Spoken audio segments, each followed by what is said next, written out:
They started to put this into practice. And they were free.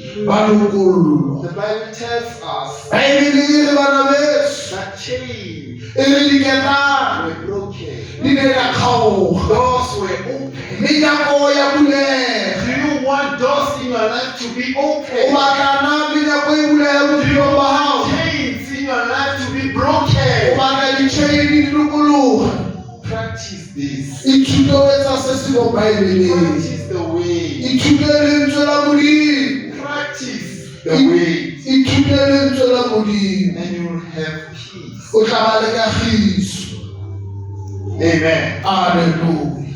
Amen. Think that they hallelujah. Glory to Jesus. Hallelujah. Amen. I was so blessed with a wife. Hallelujah.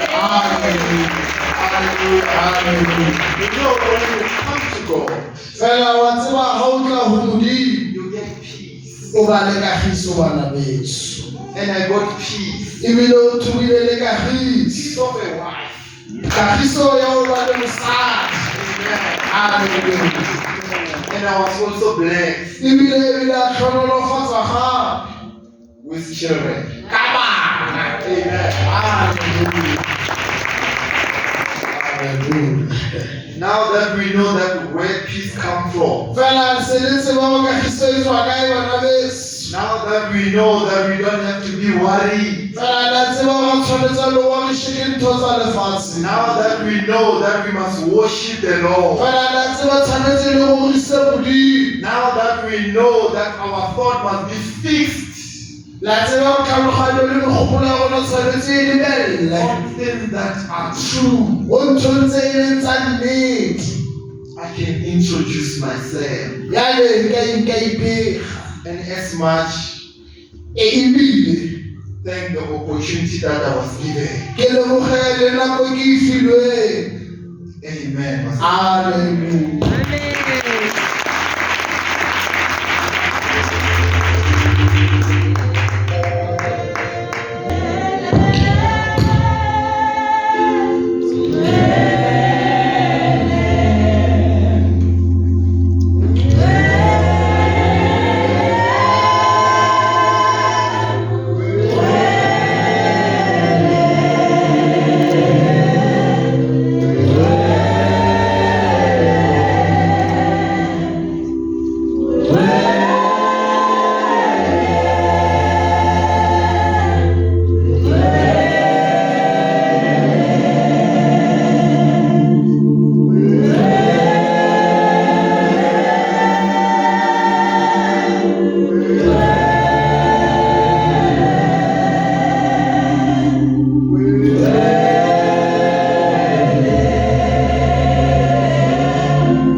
izwi lakho liyaphila, izwi lakho linguwe. Ayikhona intokozi esinokuyenza ngaphandle kwalo. Sidinga lona kuzo zonke izinto ezikhona ezingabanceda abantu asifikelelanga ezwini lakho. Silapha namhlanje singabantwana bakho, sidinga lona. Siyabulela Thixo nabantu egameni lenkosi uJesu Kristu. Usisa Xhoxa wakho Nkosi, selikhulumile ngezwi, izwi lakho linamandla. Thank you so much, Lord, in Jesus' name. Amen. Siyabonga kumoya oyingcwele bazalwane, osebenzise inceku yakhe yazosibonisa ukubaluleka kwezwi. Amen. Singahlala phansi bazalwane.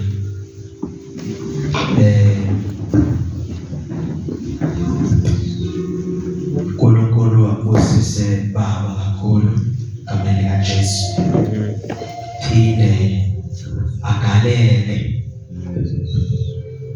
egameni likaJesu. Haleluya. Liqiniso ke bazalwane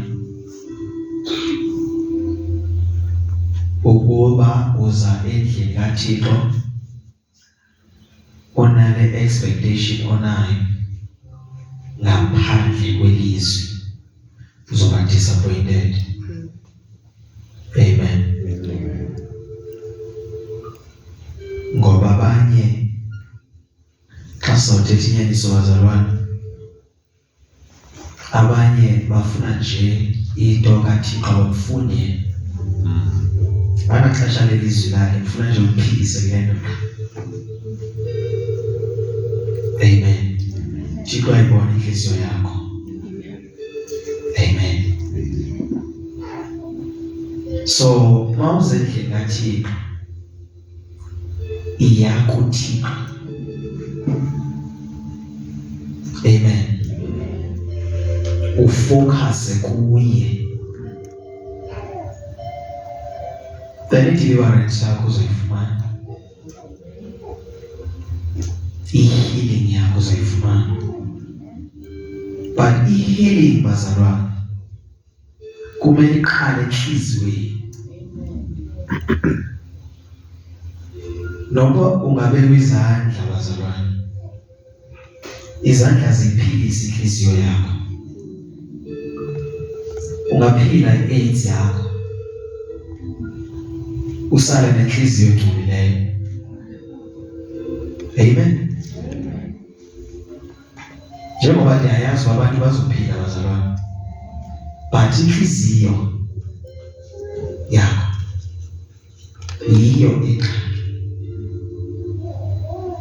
Ngaphezulu kunesi sifo onaso, esona sifo siyingozi, sisono. Amen. So esi sifo ke onaso sidinga uYesu.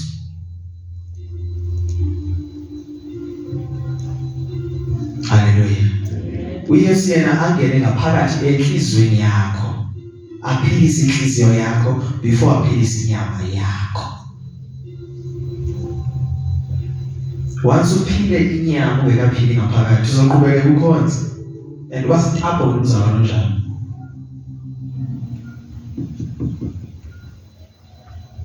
Amen.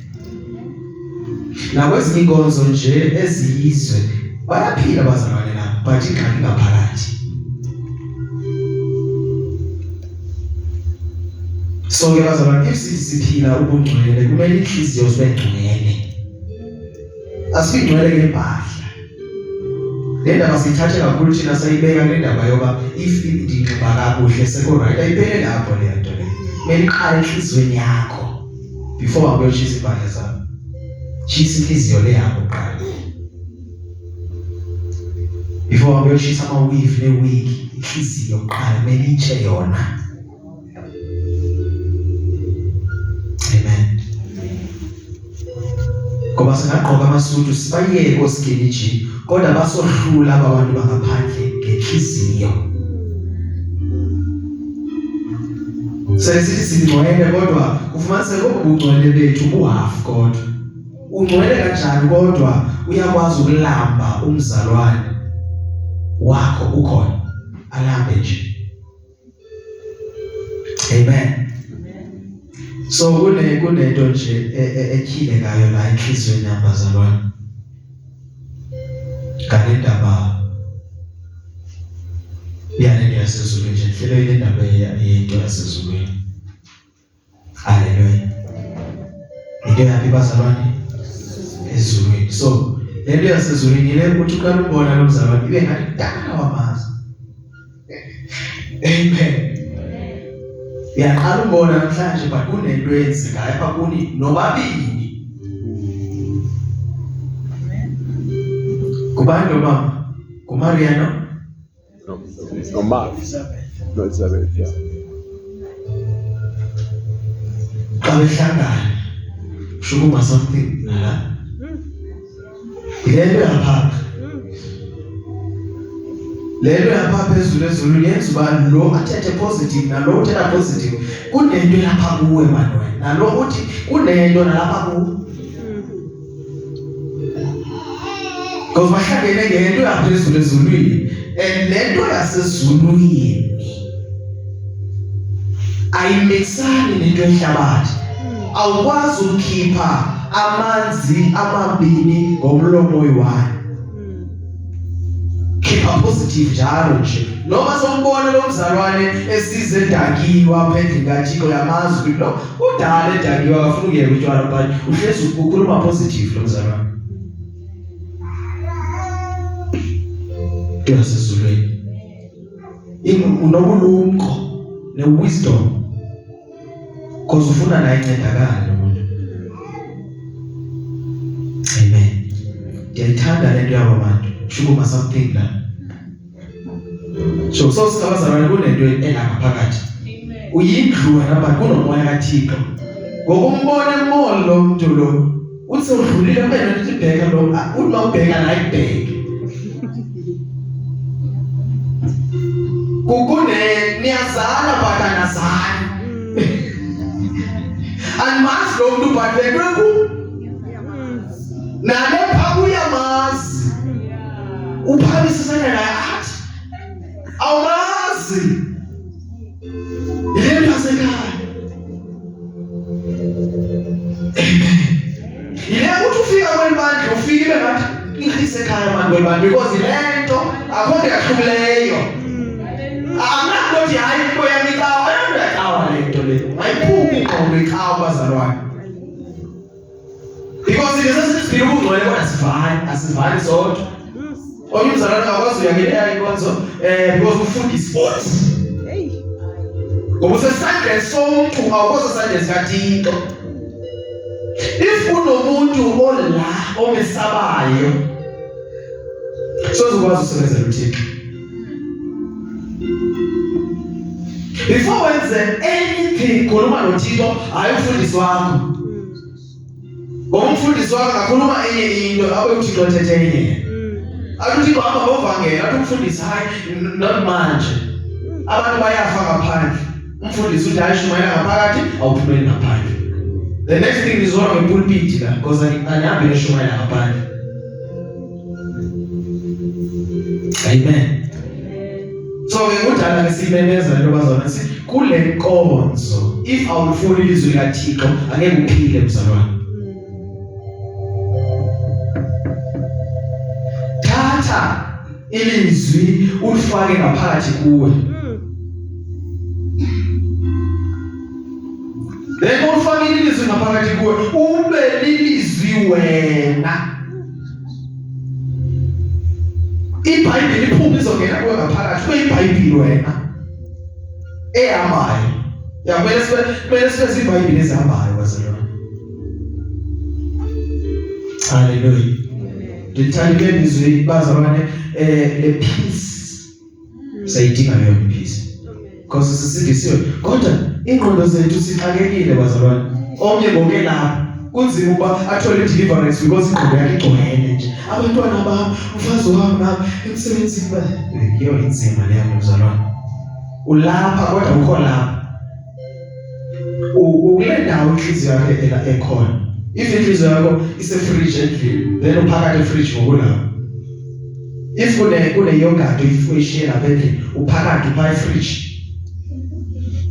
Uyaweshipa la. But use-fridge. Indawo kuyo ile inhliziyo yakhe khona kuyo. Njengoba ngithetha hapa nje, if inhliziyo yakho ithi abantu ugesi uzothola kanjani? Dipha. Uthixo uzokwazi ukusebenza ngoba ni worried ukuthi ugesi uzofumana kuphi, alithembanga uThixo. Then worship uThixo la ndifocus kuye nje yena. Lenza ukuthi ngiphuma la ugesi ngimthola ngoba ngithole kuphi futhi uzawuthola qha. Themba ke uThixo basibona. Amen. Sizofumana something, mana ukuthi ke something. Angisho ukuthi sizofumana ntoni. Ya sifumane ikhona into esiyidlileyo bazalwane. Kodwa ikhona into emele siphinde siyidla again. Uthe ubaba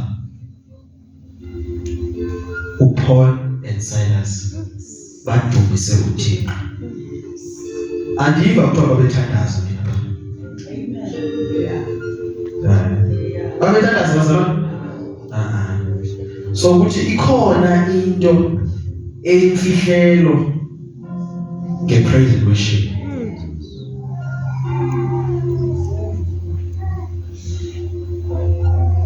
Ungayithathi light worship. So uvasizitha endlini. Kukhona into eyenzekayo. Amen. Vasikopi zakho phayini mama mando yacho ukuthi madibona kasuka phu. Ngaleyo yenzani? Aphuma kanjani amadibona? Ngokuyi-understanda le nto yenzayo. Because if you understand worship akhona ezokwenzeka. Kumele uqale uyi-understand. Ithi le ncwadi yezikronike amaLevi ahambe ngaphambili nabahlabeleli phaa phambili. Manje kuzoliwa ngezikhali, manje kuzoliwa ngendumiso. Baqala isidumiso uThixo-ke. Bathi ungcwele akekho njengawo. Ii-enemies zabo zabulalana ngenxa yendumiso. Namandla endumiso bazalwane. So into enzeke ngokuba uNgcwele angasebenzi kahle manje lack of praise. Simdumisa kancane uThixo thina, sishumayela kakhulu. Amen. Kumele silose balance. Amen. Kunabantu abazophila bengabekwa ngazandla, bezophiliswa indumiso. Njengoba manje abanye sebeqalisa ukuphila but sadike ngamoshi. Thank you Jesus. Thina sidansa kakhulu, sesithomoye kakhulu thina simuweshibe kancinci uThixo. Amen. USathane uyayazi wapowerful kwa indumiso. Ne-worship. Sasicabanga nje ukuthi sesikhawulezayo eziye ezethomoye. Ngoku uSathane wasebenzisa le-worship wafaka iqhwethwa. Manje uzolusa worship uve yini le nto yenzayo. Kumele uThixo ave kamnandi but simphinde simxazule futhi. Emele uThixo uyehla bazalwane xa sihlabelele. But mase sihlabelele uThixo uyakasuka. Ude athi umuntu iba ngathi une-stroke. Mawenza le nto kuthiwa iqhwethwa iba ngathi une-stroke. In other words, iba ngathi une-demon. Ngoba i-stroke i-demon leyo nto leyo. Mayiphume leyo demon kuwe kodwa wena uzifanisa nayo. That's why izohamba wabikela. So bona sone-stroke nge-stroke esenziwe nguwe. Amen. Amen. Amen. Amen. Asifokase kuJesu bazalwane, lesiyeke yonke into manje. Asinaso isikhathi bazalwane. Sifokase enkosini nje bazalwane, uzondwe ngabantu bazondele yena. Umnandi mawuzondela uJesu because leyo nto ikwenzile ubani indlu yakho enkulu kakhulu lapha ezulwini. The more bezona, the more uzobe ifembe yakho inyaka kaJesu. Amen. So ngiyacela bazalwane nje manje, uma simdumisa uThixo asike simdumise serious. Nayi into bazalwane velayo, indumiso ngeyabantu abangcwele. Ayo yabantu bonke indumiso yabantu abanenhliziyo ezi. Because njengoba uThixo bathuma ukuthi bahlabele ukuthi babahlambulule eqala. Shona uhlabelele uThixo sosungcwele noma ungahlali enyembezi inhliziyo yakho ayikatshintshi. Ungavisa phansi wenze zonke izitayela abantu abazenzayo because izitayela ezinye abanye bayazenzisa nje. Inhliziyo yakho ayikatshintshi uThixo akobhizi lento yenzayo. Ungahlabelela kamnandi ukuthi uyimnandi voice yakho but inhliziyo yakho ayikatshintshi. Lakho ngiroko siyami ihle izophela nodala iphela phasi kwenyawo. Inhliziyo yakho ayikatshintshi. Uthi manje please le wrong yakho egqokileyo nale thuko efakile. Amen. Kumele inhliziyo zethu nazo sigqoke bazalwane. Uyigqokisa inhliziyo ngokwazi uba ingxaki kahle kahle ndini. Hallelujah. Ngoba thina basithatha iBhayibheli siyifunda, sithatha ubona kanjani iBhayibheli wayifunda kanje. Njengoba uyifunda nje, so uyifundela lo. iBhayibheli awulibhekise kanje kuJeremiah ubheke kuJeremiah. Wayizona uJeremiah usengathi kusizazile. Ngoba uJeremiah uqala kuwe qala. Amen. So iBhayibheli ilungisa wena. Before we touch it, because you want to let them off really very powerful. What you let you know? Say so I'm going to share. I think they got 70 more. Go ahead and say now we kill and if you don't 70 more. Who are from the side? I can't let this one make sure because they just 70 more. Who found a which man who told us something so tell you guys when you want. Izwi kaThixo xa ufunda kumele sisebenze kuwe nincede wena qala before nincede abanye abantu. Amen. Then ilizwi kaThixo xa selincedile lo mntu ubusithi uyakuzona bekonzweni uzabona ukuthi no akanangxaki lo mntu. Ngesi sikhathi ilizwi lingekancedi ubona abantu abayingxaki nawo abekonzweni. Kodwa sonceda ke lincede wena qaliswe. Then uzobona ukuthi hayi man lo muntu right manje. Le nto uyenza ukuthi angabe right binguwe bingasinguye. Amen. Amen. So ke if uhlezi uthatha njalo ilizwi sakamanye abantu uzobona abanye abantu ingaba abarong wena right. Uhlezi right njalo wena. Then ipride izophakama ngoba xa kufika umzalwane sokulungisa ufuna ukulunga ngoba uhlezi ubona abantu wena abarong. Awuzange wakhuzwa wena ufuna ukukhuza. Hallelujah. So if usingasifundisa kuba iBhayibheli ke sifundele thina. Amen. Uba mvumela uSathane xa sithi yo elizwi lipowerful ingasuka uyoshumayela ngalo. Singamvumela uSathane ayenze lo mncisho uSathane thatha ugcina apha kuwo. Akushaya phakama ukuthi no the lamp. I-revelation yakho isa-revelation ukuthi yakho kodwa revelation yakho zamuveza nje izifiso zikaSathane. Amen. Bakhona abazalwane abanazo i-revelation ezisuka kuThixo. Amen. Kodwa ezinye i-revelation zithetha nawe. So awukwazi uthatha into yakho uyisebandleni. Into yakho uThixo wenzele wena. Amen. Iphupho lelakho sometimes ulithathe lephupha soba lephupha sofuna ulishare njalo uze ukuthi ulinterprete wrong because ufuna ubonwa ukuba wena ungulophuphayo ebandleni. Omnye ade axoke athi uThixo uyawaveza le verse 8 seyibhudile nje lo sethethiswa ngamadimoni lo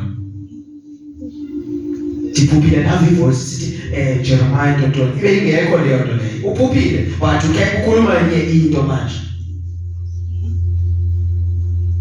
ube nayo revelation yes isikilelo sibonile but waphinda wasongeza wasienda isikilelo sakhe because ufuna lento yoba azobonakala apha ebandleni. Kuyenzeka ke bazalwane uphuphe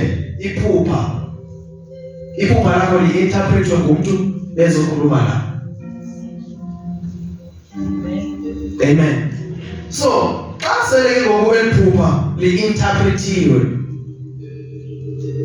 noma kali-interpretanga beshumayela lo mntu uThixo aveza iphupha enguliphuphile athi uThixo nansi le nto ithethwa ngomnye umzalwane emile apho mhlawumbe efakaza uinterpretela wena iphupha lakho uliphuphile. So manje xa uyiva le nto uzawuyazi ukuthi nale phupha yini. Then yintoni le nto yenza ukuba nawe ufuna uphakama ukuthi nami ndiyiphuphile le nto because ufuna ese spotlight la ukuthi nami ndiyaphupha. Why ungafuna uhlala phansi ngenye ixesha because uyitholile i-answer yakho manje. So why ungathi oh wow Lord thank you then uhlale phansi because ivelile le manje nawe uzofuna uzoba khona la usathanda ufake ipride manje uthi nami ndike ndaphupha kanje yazi xa senzeka le nto leyo usube uzoveza into uThixo bekuvezela yona kwiphuphile nawe uphinde uzoyiveza la ukuthi nami ndiyaphupha nami nami ndike ndaphupha into enje. Amen. Athi uThixo afike uThixo ethi zila ukudla kunento ezokwenzeka wena uzochazela ibandla ukuthi ibandla kumele lizile ukudla. uThixo besithi makuzile wena. Amen. Uma usithi ibandla malizile leyo nto kumele into usuke enhlizweni yakho uThixo uthi because into ezoyenza abazalwane abaningi bayisongweni lento behleze besithi uThixo wathi especially labo bathanda ukuthi umoya ongcwele wathi. Yona le dangerous kakhulu leyo bazalwane. Kudala ndikuza ngithi asiyeke le nto. Xa uthethe ukuthi umoya ongcwele utheni. Because iBhayibheli mawuqamba ngomoya ongcwele awuxolelwa napha. So sizokwenza nawe kanti sewulahliwe. If una something esenhlizweni yakho itsho ukuthi le yazi bazalwane kunento ebekekayo enhlizweni yakho. Ungathi umoya ongcwele uthi.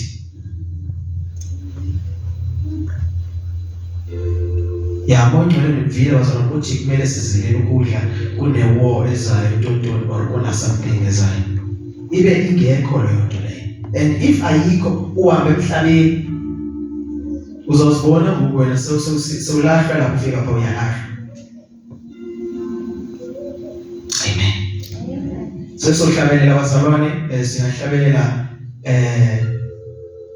zikhona ingoma ekenda sihlabelela apho bathola abazalwane bayithiwa bazazi ukuthi ingoma lezitholeni zazandala nazazwa sibona amanxeba esandleni nalelinye ephangwe dibona amanxeba esandleni ewena lelinye ephangwe dibona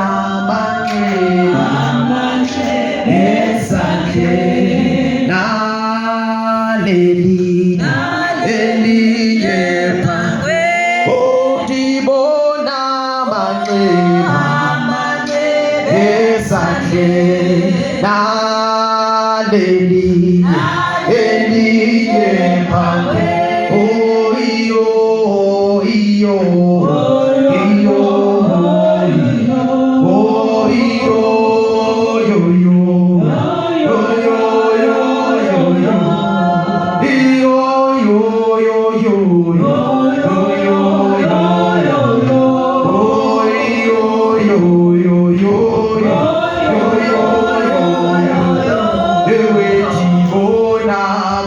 Amen. Hallelujah.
ihamba ngeridima eyi-1 ithi ndithandaza uYesu emfihlakalweni asuka aphendule phakathi kwabantu.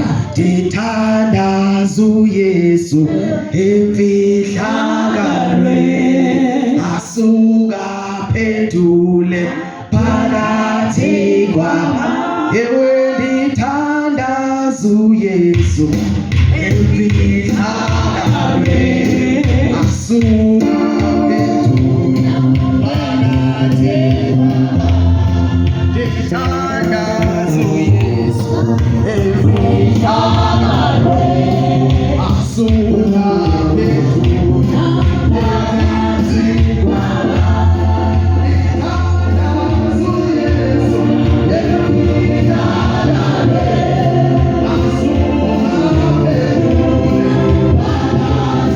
kwabantu.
uYesu uyakuthanda.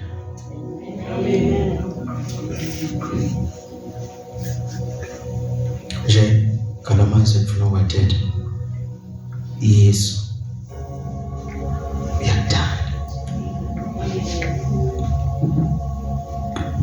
Hlala ethandweni lakhe.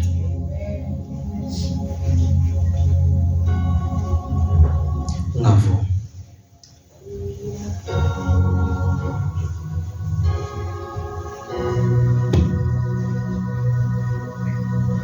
Ungavumi kuye.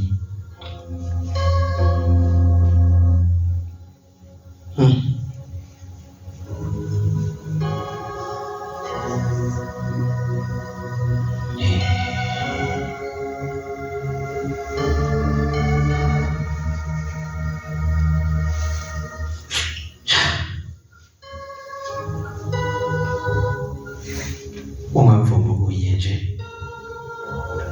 Vumela uYesu yedwa.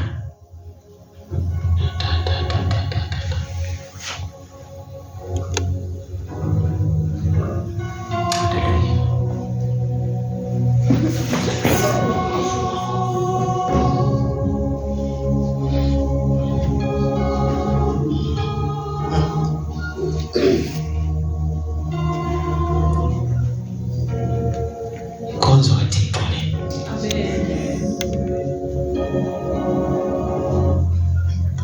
Khona enye into enoze ingene la ndingayiboni kodwa ingene phantsi komhlaba ngayiboni. Sithanda sonke Yesu asiguquke.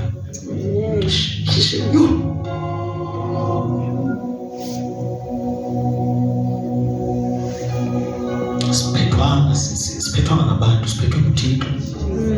Khona usiphethe. Sizenzele la. Senziswa. Oh Jesu.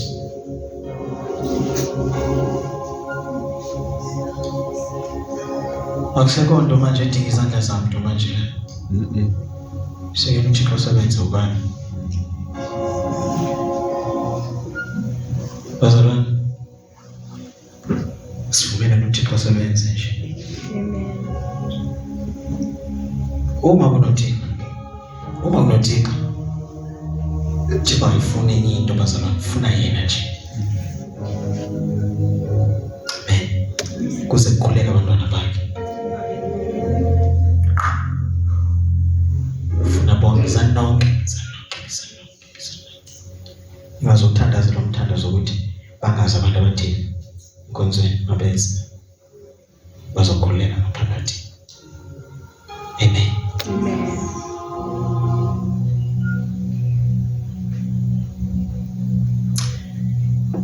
Baba uzosiba izwi again. Lambile yazo. Mathindeto lambile lambile. Timdeto lambile. Cela izandla zakho.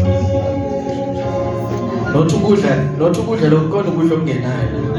Athethi ngalokho ya. Akuzwakali. Amen. Ndiyadala bathetha nawanye abazalwane ndathi kunabazalwane abantu bamethandazo bathi I feel like umthandazo umphele silingini. So ndiyazibuza ukuthi ngomphi lo mthandazo ozoblocka isilingi. Umthandazo ku-physical ngaleyo ndlela na. Azotaka angafikelele kuThixo azophela esilingini. Because abantu bathandaza kanjalo yabo. Yeah, basho abantu ukuthi I feel like umthandazo wami uphela esilingini. Yazi isilingi kuphi? Ilapha enhlizweni yakhe. Umthandazo wakhe uphelela apha kuyi. But I understand yena lo nto leyo. Yayizwa bazalwane? Yeah, ingxaki ilapha enhlizweni yakhe. Why? Inhliziyo yakhe ayihambisana lento Thixo ayifunayo. Amen. Sinemini yonke bazalwane divile bakhona bazalwane siyayeka ngowani. Inkonzo la inasikhathi sokuphuma bazalwane. Amen. Mhlawumbe nizobuza ngiphuma nini enkonzo? Andiyazi. Sister Sibongile iphuma nini enkonzo? Amen. Ngoba if Sister Sibongile ayazi ngaba ndiyazi bazalwane. Amen. Ndiyabulisa. Kunento enhlizweni yami bazalwane ethi German abazalwane mabezosibulisa lapho siqala ukubabona. Ndenza kahle ni? Ndenza kahle bazalwane? Hallelujah. Ya bakhona abazalwane siqala ukubabona namhlanje Nkosi yami and sibonga uNkulunkulu ngabo. Bazosibulisa bazalwane. Ndingathi xa ngivena ndibona ngithi nami lo mzalwane lo or ngifuna ukukhuluma ngaye kunalo mzalwane manje. Uzobuza ukuthi kubani lo benaladuke red angifuni uduke ngifuna ukwazi igama lakhe ibize ndithi umzalwane ubani usister Ayanda usister bani yabona ya bakhona abaqala ukufika la cala nje baphakamise izandla azokwenzani bakhona abaqala ukufika umama uphakamisa kancane amen Selelitheke bazalwane ngicela ke nize apha ngicela nize apha siwaqobile izandla bazalwane bayeza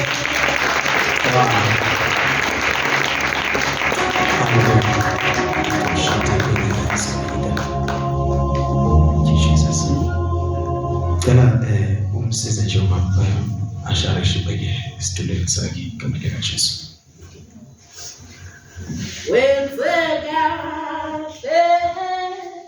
wafika nawe wenzeka wafika nawe sesilapha phambi kwenkosi usa isila zalwane susimela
abantu abatsha igama elihlelo loNkulunkulu uYesu Kristu ndiyabulela ke bangcwele nami uThixo ngenzele inceba yoba ndifike namhlanje igama lami ke ngiboniwe Chakathela ngizalwe eStern Cape eFort Jones Sikorani ndihlala eThekwini so andiqali ukufika lapha ndike ndafika kwenye i-conference yabomama uThixo wandinika ngathi off ndiyeza silapha phezulu I think 2 weeks back futhi ke ndayibona kwi-TikTok ndafika ndatsho kusisi wami ohleli ngasemva ngathi ndibonile kwi-TikTok kodwa kungekho inkonzo yabomama yomthandazo nakuphaya so fortunately ndiyeza ndiyeza ke namhlanje ke ngiyambona ndiyozela ndisebenzele izizwe ezobusuku kodwa ndathi andikwazi ndiyabulela ke bangcwele ukuzosihlangana naye ndiyabulela ndithi kwafike umsebenzisi wami andikwazi kulala ndingumntwana kaThixo ndirezono ndisindisiwe wayamkela inkosi Nkosi yami nami mina ngenze umusa futhi ngiyayibona inqaba yakhe xa uNtabeshumayela apha ethi ndithi ningakhaleli konke okwenzeka emhlabeni nami ikhonza inkosi ndithi usho kumsomandla ngoba ndinomthwalo bangcwele ngokeka kuthiwa masizobulisa kuphela kodwa ndinomthwalo bangcwele bencinge ebusuku ndisemsebenzini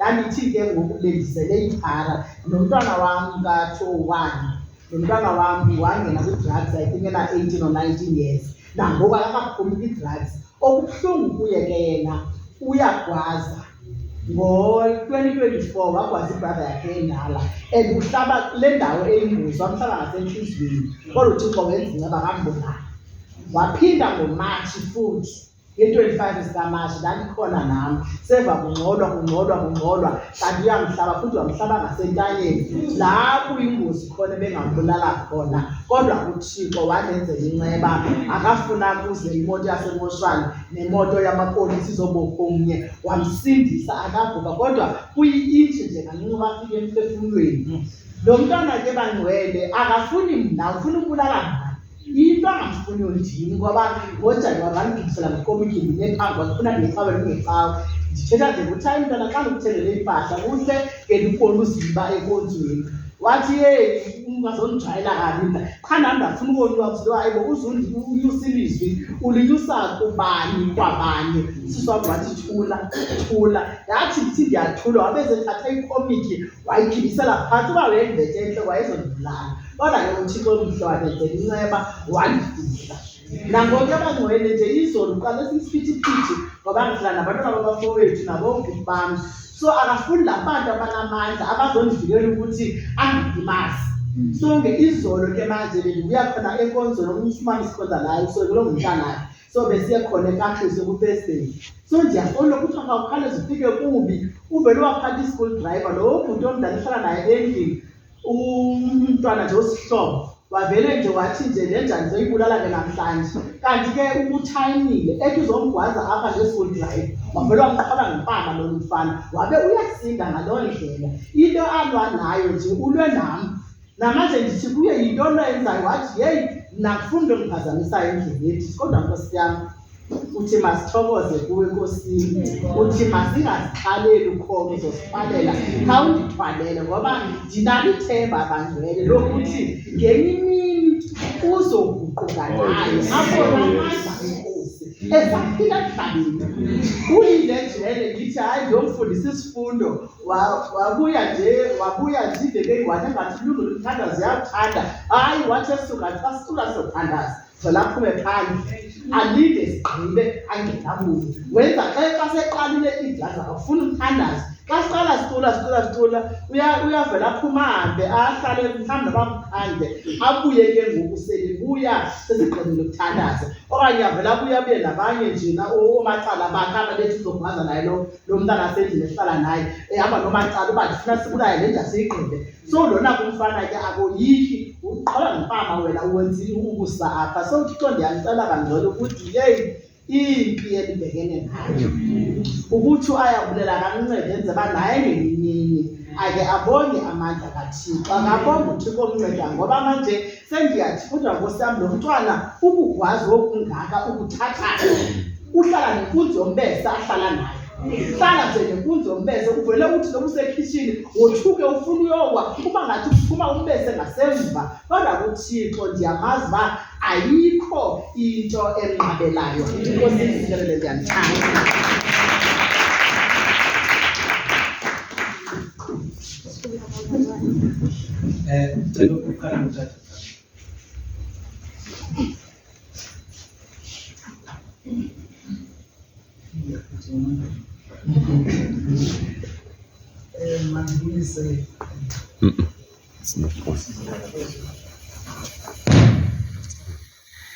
mandibulise enkonzweni igama lami ndimfuneko Ncebesa ndisuka eTabankulu Eastern Cape ngokuhlala ndihlala apha eDoornkop ndisebenza khona ndiyaqala kwakuza apha njenga-visitor njengo-sister wam ndiyomkhulu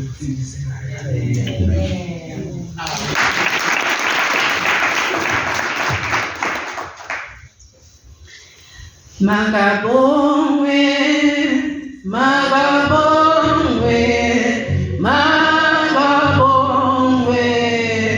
magabongwe, magabongwe, magabongwe,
inkonzo yanamhlanje bazalwane ngivele TikTok. Hallelujah. Yaze ngabala ngathi ayicha noma kanjani izoza umusa kaNkulunkulu. Ngiyabonga uNkulunkulu ongenzela umusa nami ukuthi ngibe khona namhlanje kule nkonzo. Ngoba ngithe ngibona nje umoya wami wavuma ukuthi ngavele ngibe khona namhlanje. Hallelujah. Siyabonga uNkulunkulu ngawe brother abongile. Siyabona Days of Glory ngiyabona nje siyabona nje ukushumayela ivangeli eqinisa usiphilisa yingakho nje kuye kwavuma yimi namhlanje ukuthi nibe khona kule ndawo. Ngiyabonga nje kakhulu bazalwane ukuhlanganyela nani nisindisiwe ngiyamthanda uNkulunkulu. Amen.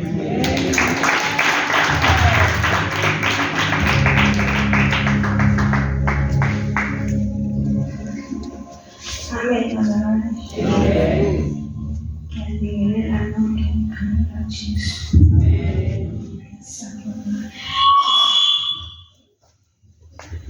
Igama lami ngomkhazi uMatshakatshela, ngimthanda kakhulu uJesu. Ngiyajabula ukuba nani.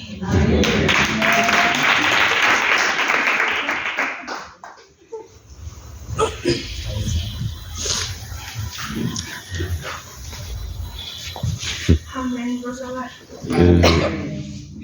Amen. Amen.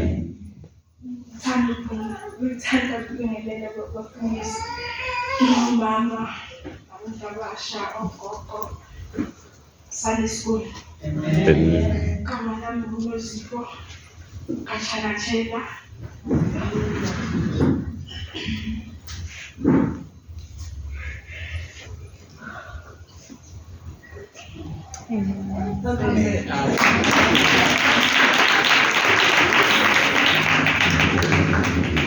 Hallelujah.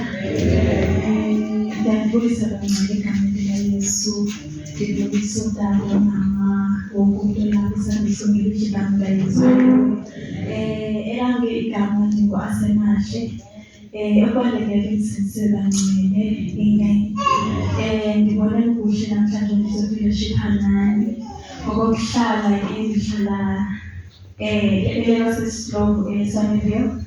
ikhaya kusedizana emakhaya eSt Cape. Haleluya. Ngizalelwe lapha ngakhulela apha. Cha-ke kuye kwathi xa kugula umama 2024 years sahamba-ke sayohlala emakhaya with my siblings and my father. And then uthe-ke last year xa edlula emhlabeni ininzi lenu I think sazane esifonini lapho benisiduduza ekhaya. Haleluya. Sidibene kakhulu obhuti abongile sisilungi baninzi nebazane lazana nabo apha kakhulu last year abanye nje kwi-group ezizakuWhatsApp zofakazi umzekelo. Haleluya. Ngiyavuya kakhulu ukuba lapha kule ndawo endihamba naye ngusisi Zizipho ongumzala wami. Haleluya. Amen.